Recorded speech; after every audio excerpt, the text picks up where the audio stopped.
Историческо събитие на летище Лесново. Иван Манолов запусна бившия самолет на Свилен Иванов.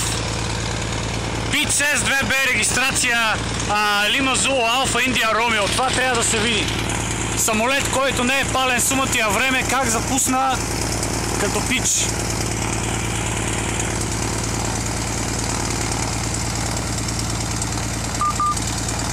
Ха-ха, чакай.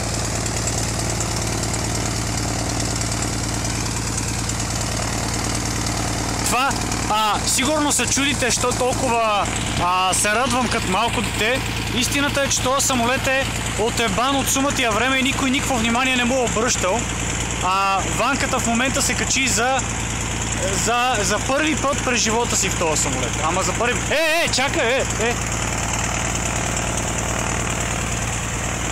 За първи път се качи в този самолет. И самолета, нали, както е с корозирал двигател, нали, за 12 годишна корозионна инспекция, си запусна като пич.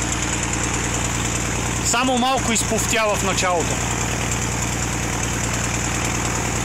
И да си кажем, нали, че самолетчето е екзотика, нали, може някой да ми се струва интересно, всъщност е пълен буклук. И като цяло е доста неприложим. Спортна авиация в България, както знаете, няма, така че... Така както и да е, след малко ще запуснем и П-92, ако има място телефона да му падне батерията, ще снимаме пак.